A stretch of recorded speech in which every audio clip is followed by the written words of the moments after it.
Okay, let's see what I have here. This is going to look crazier than what it should, but I placed like 2 orders for some different surfaces, and it came in about, I don't know, 5 or 6 shipments. So I think when I opt for shipping, and when it comes to Amazon, I need to opt for I don't know, less, I don't know, shipments or have it consolidated.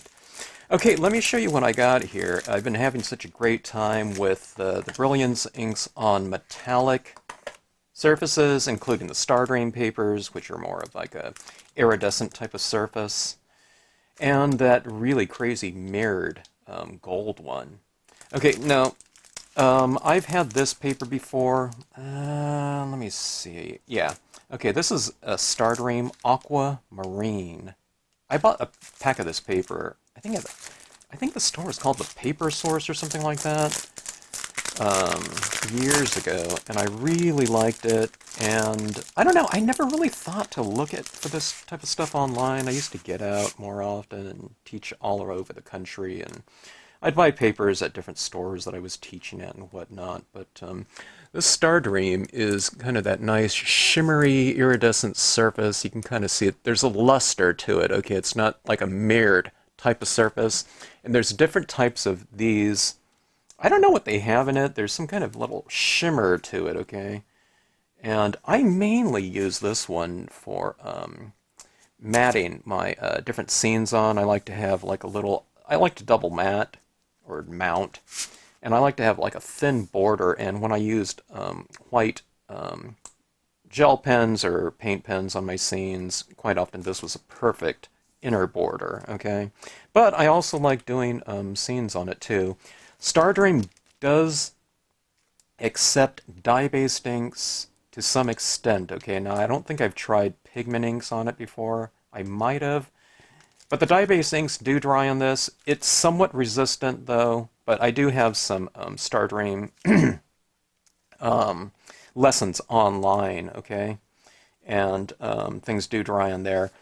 Like I said, it's a little bit resistant, though, so I use that to my advantage when applying different inks, though, or just the dye-based inks to it, because I can really spread them out because it's not absorbing into the surface real fast. But this makes a really kind of, I don't know, I would say dynamic before, but now that I've been using the really reflective mirrored surface, that's really dynamic, and this looks subtle by, comparison. Let me show you what else I got, okay? So I have some different Stardream papers, but I've always wanted to get some more of this Aquamarine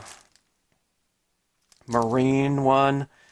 This is an 8.5 by 11, 105-pound cover stock, okay? There's 25 sheets. Now, this cardstock warehouse online, I think it's the same place. They also have an 80-pound, 50-pack. I think the 80-pound is, heavy enough for me to do my cards on and whatnot. 105 feels a little bit better, but I don't know. I'm thinking maybe I should have got the 80-pound. I didn't even see it, but someone else kind of sent me a link and was asking me about it, and I thought, oh, maybe I should have got that. But I don't know. There's different sellers, and I think there's other ones selling Stardream. I'm guessing it's Stardream. It could be something else, but I think they called it like shimmer paper or something like that. But it sure looks like Stardream to me. A lot of places, like paper places, they'll kind of rebrand and rename something and repackage it. And I don't know, this place is just, they're calling it Stardream, so you know what it is. Okay, so I got the Stardream Gold, okay? I did buy some other gold stock, okay, but I knew that I can have the dye-based inks dry on this one, so I got this. I don't know, I went a bit nuts. The Stardream is double-sided, okay? It's not like a foil paper where it's going to be single-sided, okay? So, looking forward to trying this, and looking forward to trying the Brilliance inks on it, because they dry on that, and maybe it won't dry, it takes so long to dry on the Stardream. I assume that because the dye-based inks dry on it, the Brilliance fast-drying pigment inks should dry on it. I don't know. We'll give it a test. And what I'm hoping for is that my Brilliance ink pads, like the gold, is different enough in hue, tone, whatever, as a gold, so it, it stands out against this. If it's, if it's the exact same looking gold, it's not going to show up at all. So we'll hope that it's a little bit more of a yellow gold where it will show up against the Stardream, okay? Different golds look, different ways. I even have a couple Brilliance pads that look different from one another, and they're the same colors, though. Just one's a lot older, okay? So looking forward to this. Looking forward to all my Stardream types of tests coming up. Really excited about testing out all of this. I'm kind of I went crazy with the gold metallic foil card. Okay, now this one is the one that I'm really excited about. Okay, now this one says Lux paper. I don't know what type of paper this is, if it's Stardream or not. I can't remember if it said it in the description or not. It might have, but let's see this one. It doesn't say very much as far as the weight of this goes. I'd have to take a look. I don't know. I ordered so much of this stuff. Different types, so I'm kind of getting forgetful. Okay, now I think this is an 80-pound. It's more like a text instead of a cover weight, but I think there's more of these in here. It's pretty thin. Okay, so I don't know. I mount these when I put them into a card format anyway, so I don't know. That's not going to be a problem. Plus, when you're doing all these different types of tests, it's not bad to have kind of volume, for the money. And I'm just buying this like anyone else. It's not like these companies are giving this to me free or anything like that. Some people might think that as a YouTuber and, stamp company owner or whatever, but no, that's not really the case. Although I'm open to sponsorship, Stardream, if you ever, see this. Yeah, I'm joking. It'd be like nothing to them. But, okay. Now, one of the things I did buy, okay, all I have is Brilliance, Galaxy Gold, and Moonlight White right now. I ordered about, I don't know, maybe 5 different colors, I think. Maybe I ordered a couple different ones and re-inkers for these ones, too. I can't remember. I had a hard time finding these ones, though, but I'll talk to you about that when I do an unboxing on that. But I think I got some blue. I'm not sure, though, I can't wait to try some blue on this, though. This is Lapis Lazuli in terms of the color. So that deep kind of blue. It's a little bit less kind of navy-ish than what I thought it would look like, but I do like that shimmer. And I do like that kind of that satiny type of reflective quality to it, don't you? I mean, I think it's really rich as a surface, you know what I mean? And there's texture. I mean, when you look at this right there, I mean, there's different kind of values throughout there. And while this isn't a real super textural, surface, it has that type of quality because of that, whatever that is that they use in there to give it that kind of reflective quality. So I see, I don't know, like 3 or 4 different values of kind of this bluish tinge in this paper when I look at it. So inherently, it's a little bit richer as a surface to stamp on. Naturally, I can't add, I can't use dye-based inks and do some kind of green color scheme on there or something like that. You might be able to do something like that with pigment inks. I don't know, but we'll see how it works with the Brilliance pigment inks, faster drying ones on here. And I don't know, maybe I'll try some dye-based inks on here and see if like a black impression shows up on here. It shows up on the lighter ones. On this one it should, but when you stamp out black on kind of a little bit less slightly non-porous surface, it resists some of the ink, so you don't end up giving a full value impression of whatever ink you're using. So black would look like some version of gray, so we'll see how that works out.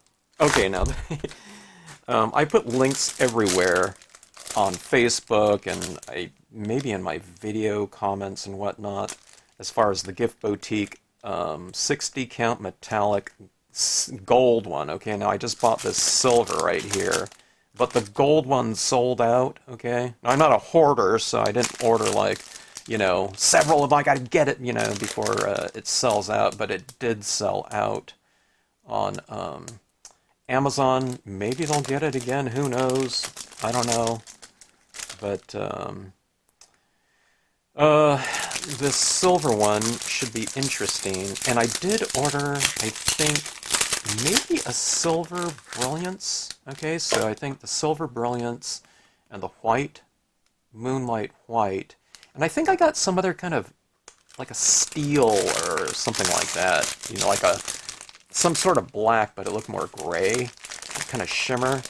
But, I mean, this looks true chrome to me. I mean, it's really mirrored looking. Okay, just like the gold, except silver. I don't know. You can call it chrome or silver. But they call it silver. Okay, now there's a lot of different types of these I've seen online. The gold foil types of things. I'm not really so much into buying something. I don't want to buy a test type of thing if I don't know how to use it at $1 a sheet. That's just too much. I don't feel like experimenting on something like that. You want to do a really nice finished piece, kind of knowing what you're doing. I don't know, to me. But this at about $17 for a 60-pack. That's pretty reasonable to me. And plus, I mean, even if you're not stamping on it, this makes for a kind of an interesting mat or mount for a card, I think. I mean, there's all kinds of other things you could probably do with it. But as far as like paper crafts and cards go, this stuff looks pretty good. Okay, let me pause this video briefly here. Okay, speaking of this paper right here, this is an example of that gold one. And I just wanted to show you, while we're talking about papers here in this video, if I touch this, okay, that is completely dry, and it's been dry for several days now.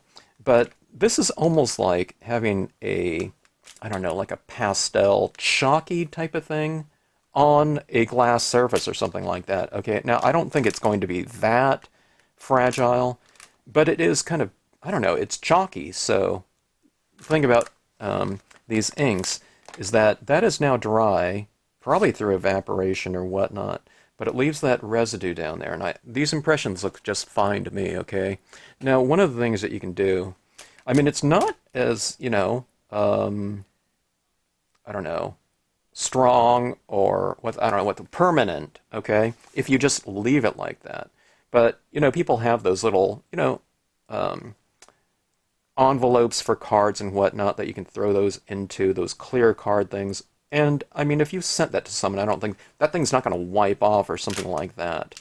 And, I mean, you can spray seal these, okay? But I haven't tried that yet, but I'll do something like that. Or if you sent a card like this to someone, you just put a tissue over the top of it too. You can try something like that.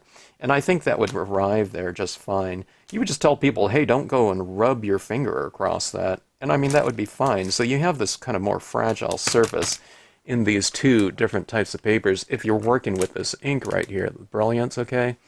I haven't tried like a StazOn opaque before. I have these on my shelf, and this one's just completely dried out, so I don't remember using it. But I think I was trying for, testing for opacity on something like this, and I was hoping it would go for 100% opaque. And I probably didn't, so I never used it again. This pad's like completely dried out.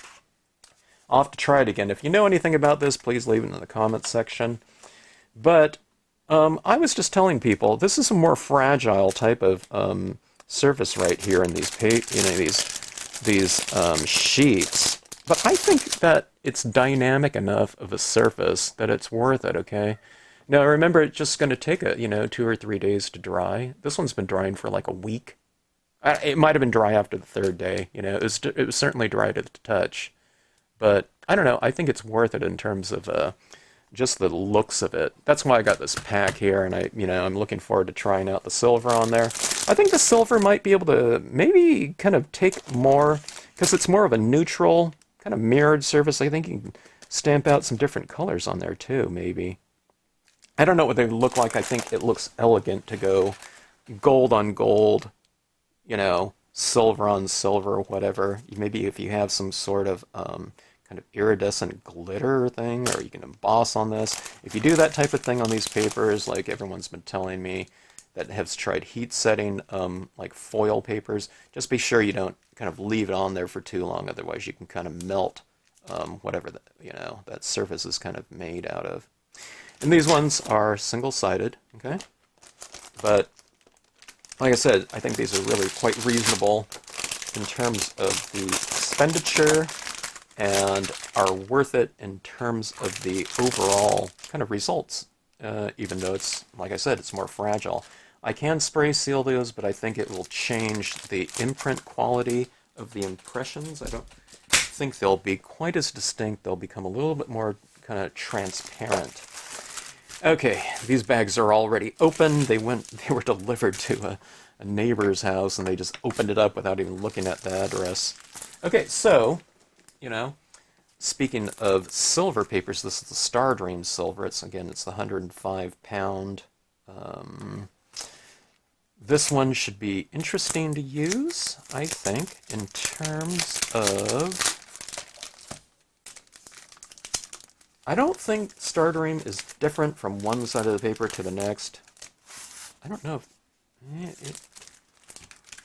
Yeah, I think they're exactly the same. Okay, so silver like this. I'm looking forward to trying silver inks on this, black, white, and then trying a lot of the... I've done on that Aquamarine a lot of bleed-proof white on it.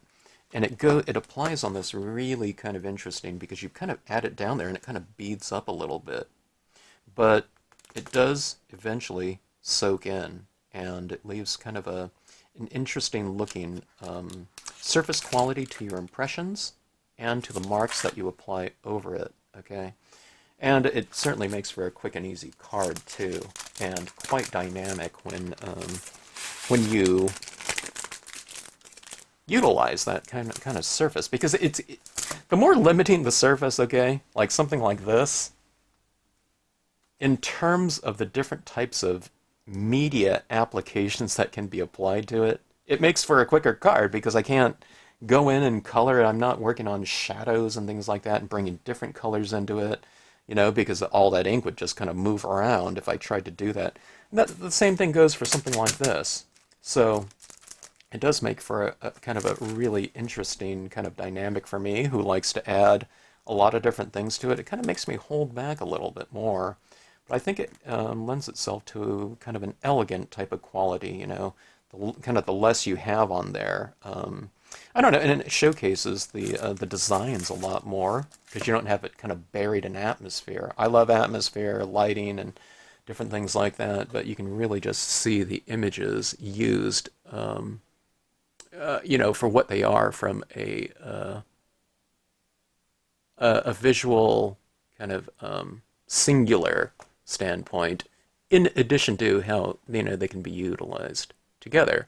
But like I said, when you're not burying things in shading and things like that, that images, the images really stand out. So looking forward to this. Looking forward to all the different colors. I don't know. I went with a lot of different silver gold types of things and variations of it because I think they're kind of a little bit more applicable, but I think kind of exciting wise, I have in my shopping cart a dark kind of purplish and red shimmery Stardream as well.